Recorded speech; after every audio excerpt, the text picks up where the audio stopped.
Bismillahirrahmanirrahim. Assalamualaikum warahmatullahi wabarakatuh. Alhamdulillahi rabbil alamin. Wassalatu wassalamu ala sayyidina Muhammadin wa ala alihi wa sahbihi wa dhurriyyatihi wa ummatihi ila yaumiddin. Wa ba'du.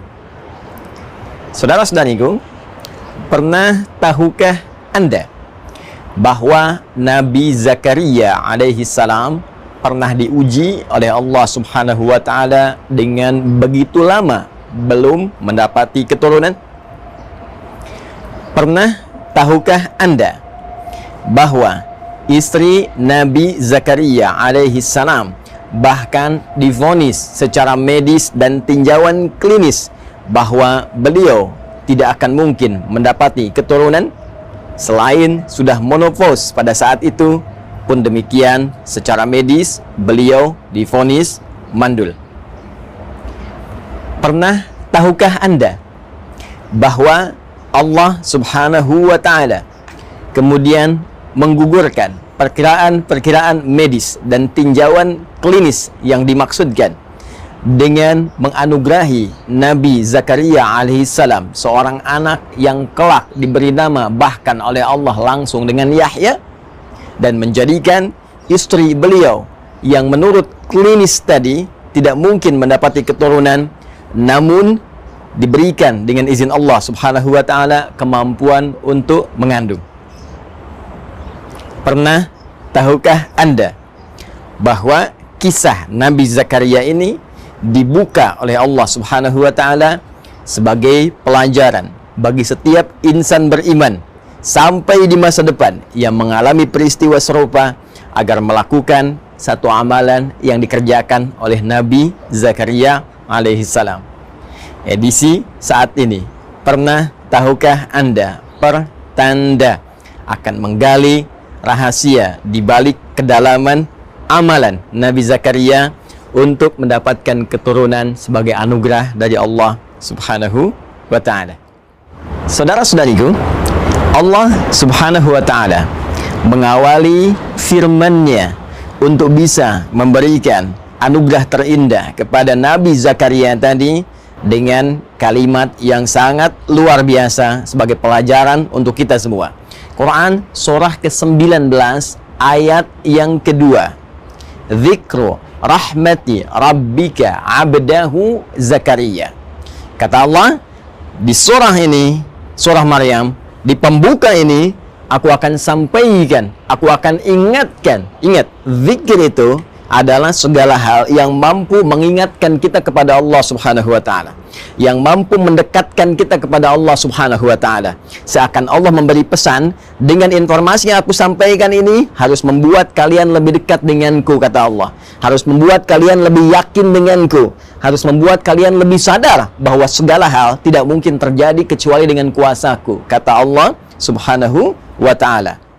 Apa yang harus menjadikan kita ingat dan dekat dengan Allah Subhanahu wa ta'ala?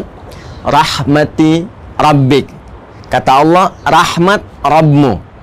Rabb adalah nama Allah yang terkait dengan sifat rububiyahnya, yang merawat seluruh alam semesta termasuk kita di dalamnya, yang menyembuhkan saat sakit, memberikan rezeki, memaafkan kalau salah, mengampuni kalau berbuat dosa. Dan kata Rabb ini dimintakan kepada kita untuk diingat oleh Allah disandingkan dengan kalimat rahmat, bahwa dengan rahmat inilah Allah akan memberikan anugerah yang nyaris tanpa batas dalam kehidupan kita. Rahmat. Ya, dan kaidah rahmat ini ketika disampaikan kepada kita, perhatikan tafsir Quran bil Quran. Quran surah ke-19 ayat kedua ditafsirkan kemudian dengan Quran surah ke-39 ayat 53 tentang luasnya rahmat Allah Subhanahu wa taala. Qul ya ibadiyalladzina asrafu ala anfusihim la taqnatu min rahmatillah. Dalam kaidah dosa saja, jika seseorang berbuat dosa yang sangat melimpah, israf, itu dosa yang melimpah, ya, yang melewati batas. Bahkan kalau makan, Anda datang ke pernikahan, ada prasmanan, orang sekali, Anda 10 kali, itu israf. Ada orang berbuat dosa israf, Ya, kalau belum bohong nggak enak. Orang cuman bohong, dia pun mencuri, dia merampok, dia membegal, dia mabuk. Satu saat dia ingin kembali kepada Allah Subhanahu wa taala. Apa yang Allah sampaikan? La taqnatu mir rahmatillah. Jangan putus asa dari rahmat Allah Subhanahu wa taala. Innallaha yaghfiru dzunuba jami'a. Sungguh Allah dengan rahmatnya tadi akan mengampuni seluruh dosa-dosa jika orang itu mau kembali kepada Allah Subhanahu wa taala. Jadi kaidah rahmat di ayat tadi seakan ingin memberikan gambaran kepada Allah adalah berupa anugerah Allah yang begitu luas sifatnya. Bahkan sampai ke titik pengampunan dosa tanpa batas jika hamba mau kembali kepada Allah Subhanahu wa taala. Terkait dengan kasus Nabi Zakaria alaihi salam, seakan Allah memberikan gambaran kepada kita. Jika Anda mengalami situasi apapun, termasuk merasakan lambatnya keturunan, kenapa belum ada tanda-tanda positif, kenapa sudah bertahun-tahun belum mendapati keturunan. Hei, sadar, bukan Anda saja. Dulu pun bahkan ada seorang nabi yang rajin ibadah, rajin doa, tapi mendapati ujian yang serupa. Jika beliau saja tidak putus asa dengan rahmat Allah, kenapa Anda mesti mengeluh? Maka kaidah pertama dalam Al-Quran, jika ingin dikabulkan, jika ingin harapan itu terjadi, maka yang pertama kaidahnya, jangan pernah merasa putus asa dengan rahmat Allah. Jangan pernah mengeluh kepada Allah. Jangan berprasangka buruk kepada Allah Subhanahu wa ta'ala. Jelas, Quran surah kedua, ayat 216. Kutiba alaikumul qitalu wa huwa kurhul lakum. Hei, diwajibkan atasmu berperang. Dan perang yang paling kuat adalah perang melawan perasaan Anda. Perang melawan nafsu. Jangan berprasangka yang buruk. Jauhkan sifat-sifat jelek dalam jiwa kita. Asa an takrahu syai'an fa huwa khairul lakum. Boleh jadi Anda tidak menyukai sesuatu, di balik yang tidak Anda sukai ada satu hikmah kebaikan besar yang disiapkan oleh Allah untuk Anda. Wa asa an tuhibbu syai'an wa huwa syarrul lakum. Boleh jadi Anda mengharap-harap, menginginkan yang terbaik menurut Anda, di balik itu ada keburukan yang tidak Anda ketahui akan menimpa Anda. Wallahu ya'lamu wa antum la ta'lamun. Karena Allah Maha mengetahui masa depan, sedangkan daya pandang, daya tangkap Anda hanya untuk saat ini saja. Belum selesai, saudara-saudariku. Lalu Allah kemudian menyambungkan kalimatnya, abdahu Zakaria. Bisa saja Allah langsung berfirman Zakaria. Tapi ketika disambungkan dengan kalimat abdun, abdun itu adalah gelar tertinggi yang diberikan oleh Allah pada setiap insan beriman, makhluk yang bernama manusia yang mau mendekatkan diri kepada Allah Subhanahu wa taala dengan puncak ibadah. Puncak ibadah. Perhatikan, Nabi Muhammad sallallahu alaihi wasallam ketika diundang oleh Allah dalam peristiwa Isra Mi'raj itu, yang disebutkan bukan gelar kenabiannya, ya ayyuhan nabi, yang disebutkan bukan gelar prestisius kerasulannya, ya ayyuhar rasul, tapi yang disebutkan kalimat abdunnya. Subhanalladzi asra bi'abdihi laila minal masjidil haram ilal masjidil aqsa alladzi barakna haulah. Quran surah ke-17 ayat yang pertama. Abdun menunjuk pada sifat ubudiyah. Abdun menunjuk pada sifat penghambaan. Karena itu jika Anda ingin mendapatkan rahmat Allah tadi yang tanpa batas, maka tingkatkan ibadah Anda kepada Allah Subhanahu wa taala. Bukankah Rasulullah SAW yang sudah jelas saja surganya masih menunaikan sholat malam, masih memperbanyak ibadah-ibadah yang dipandang hukum sebagai sunnah?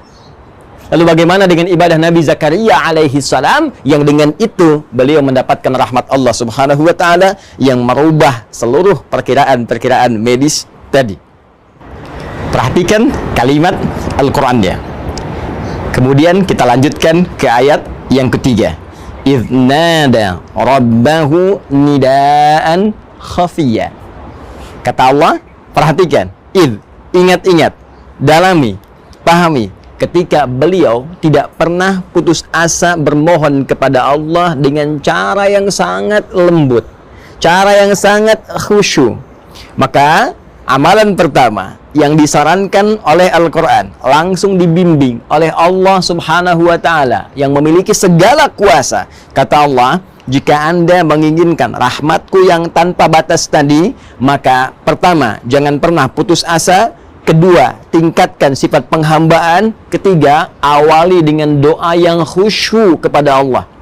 Bukan doa biasa, berdoa dengan lembut, berdoa dengan penuh keyakinan. Seperti apa ya Allah? Perhatikan kalimat Nabi Zakaria alaihi salam yang diabadikan di dalam Al-Quran.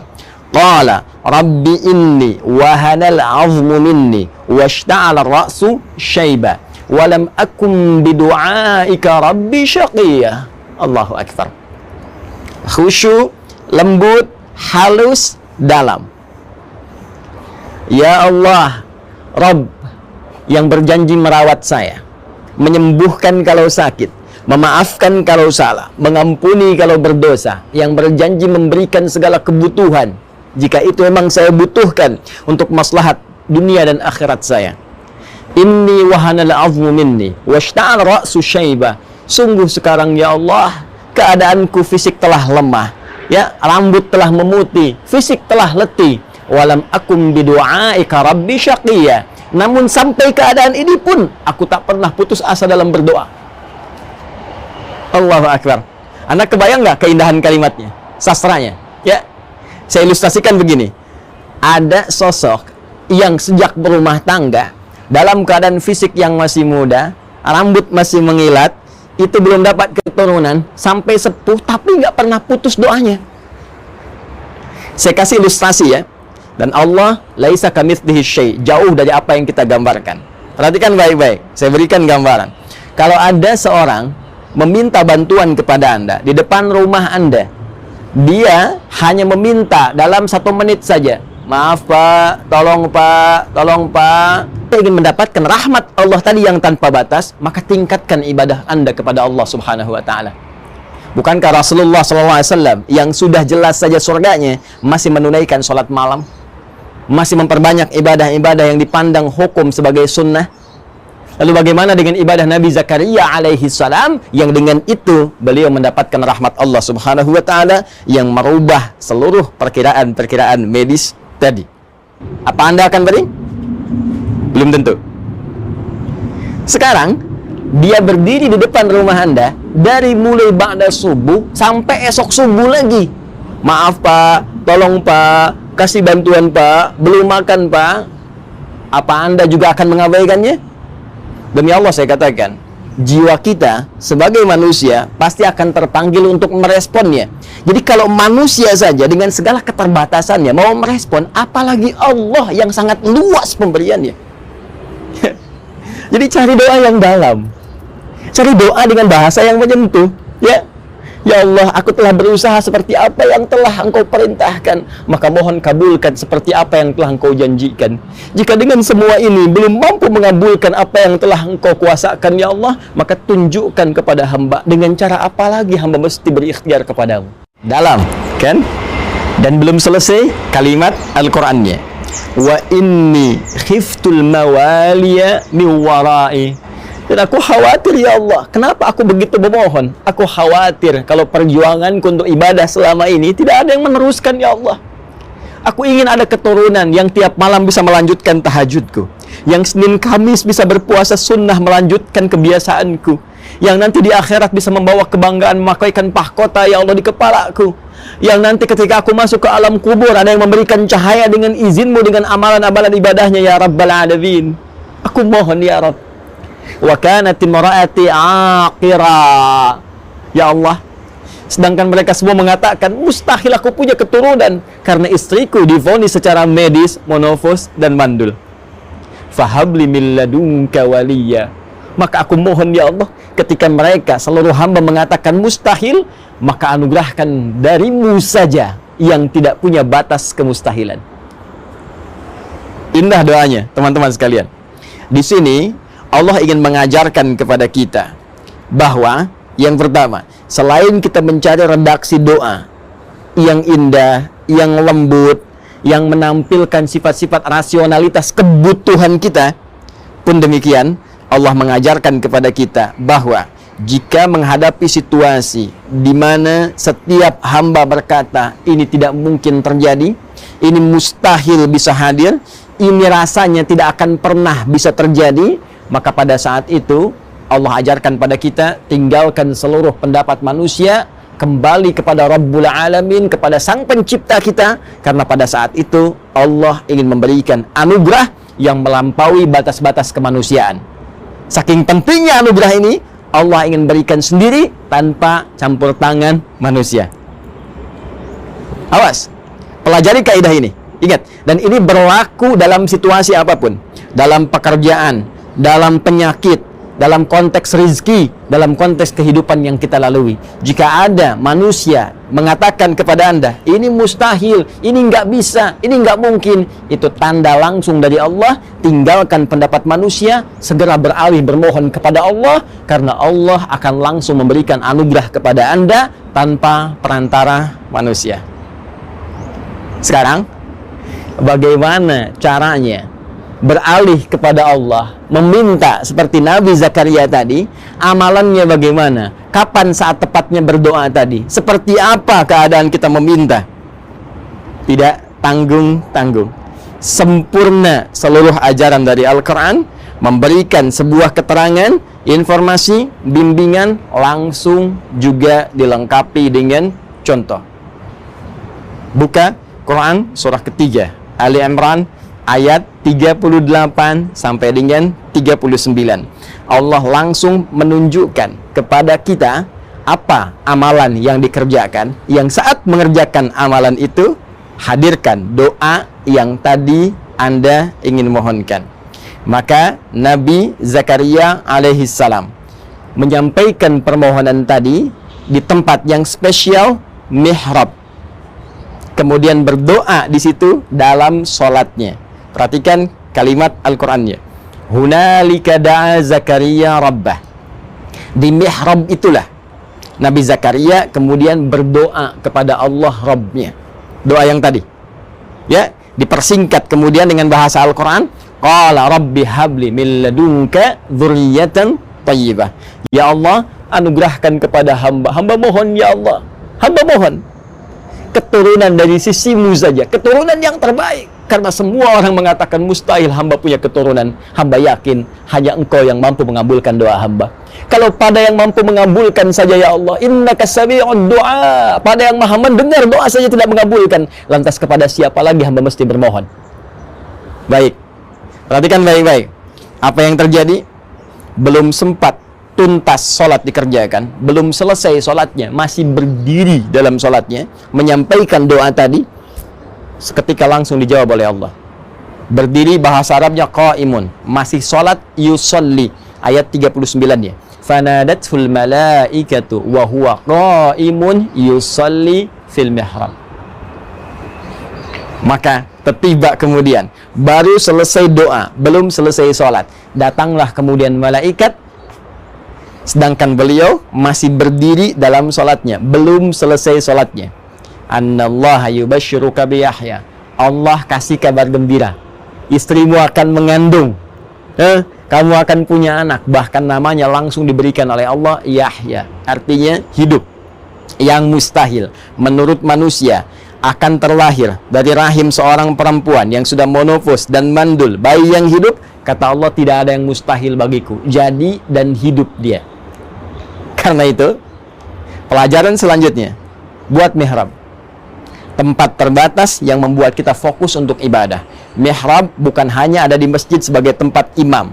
Kenapa imam berada di mihrab? Karena imam selain memimpin sholat, menyampaikan doa kepada Allah, juga dengan adanya di tempat itu, menurut keterangan Al-Quran, akan cepat doanya didengar oleh Allah Subhanahu wa Ta'ala. Kita bisa membawa mihrab ke rumah, tapi bukan yang di masjid dibawa ke rumah, bukan, ya. Anda bisa bikin area kecil menghadap ke kiblat.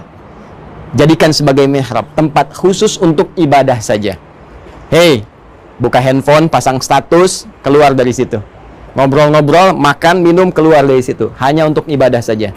Baca Al-Quran, tahajudnya, doanya, lakukan di situ. Walaupun hanya sehamparan sejadah, tak ada masalah. Ya, rumah Anda ataukah dikontrakan, nggak ada ruangan, hamparan sejadah. Di situ Anda bermohon kepada Allah Subhanahu wa Ta'ala. Minta, mohon. Maka apa yang terjadi? Boleh jadi apa yang telah Allah anugerahkan kepada Nabi Zakaria di masa lalu akan diberikan kepada Anda sebagai pembuktian kekuasaan Allah yang melampaui batas-batas bayangan manusia. Dan seluruh paparan tadi kemudian disajikan oleh Al-Quran dengan sajian yang padat di satu ayat Quran surah ke-21, Al-Anbiya, kisah para nabi, ayat 90. Fastajabna lahu wa wahabna lahu Yahya wa aslahna lahu zaujah. Kata Allah, ketika amalan tadi sempurna dikerjakan oleh Nabi Zakaria alaihissalam, kami cepat jawab doanya. Kami anugerahkan Yahya untuknya, dan kami sembuhkan istrinya. Perhatikan kalimat Qur'annya. Kami sembuhkan, perbaiki keadaan istrinya. Yang kata medis mustahil, kata Allah, tak ada yang mustahil bagiku. Sembuh. Innahum kanu yusari'una fil khairat wa yad'unana raghaban wa rahaba wa kanu lana khashi'in. Lalu ditutup dengan sangat indah, mengingatkan lagi amalan Nabi Zakaria tadi. Apa kata Allah? Kesimpulannya, kalau Anda ingin mendapatkan rahmat yang luas tadi, maka innahum kanu yusari'una fil khairat. Kebiasaan mereka itu cepat merespon segala kebaikan. Maka mulai sekarang siapkan agenda-agenda kebaikan. Cepat, jangan tunda. Setelah dengar ceramah ini, siapkan. Saya malam akan tahajud insya Allah. Saya akan baca Al-Quran. Saya akan berinfak, bersedekah. Lalu di sela-sela amalan tadi, sisipkan doa Anda sesuai kebutuhan yang Anda harapkan. Jika terkait berkelindan dengan anugerah keturunan tadi, cepat mintakan sebagaimana Nabi Zakaria pernah memohonkannya. Ya, dan mereka wa yad'unana raghaban wa rahaba, dan mereka bermohon kepada kami dengan penuh harap dan khusyuk. Maka jangan sekedar doa, jangan simpel saja, ya Allah pengen begini. Tidak, minta dengan penuh harap, minta dengan khusyuk. Ya, wa kanu lana khashi'in, dan sungguh mereka mengerjakan setiap amalan, bahkan doa tadi, dengan khusyuk, dengan penuh kedalaman hati dan jiwa. Saudara-saudariku, itulah Nabi Zakaria dengan segala contoh yang telah Allah sampaikan dalam uraian firman-Nya, menjadi sebuah titian kepada kita yang memberikan sebuah harapan dengan jaminan kebenaran yang dipastikan. Pernah tahukah Anda? Assalamualaikum warahmatullahi wabarakatuh.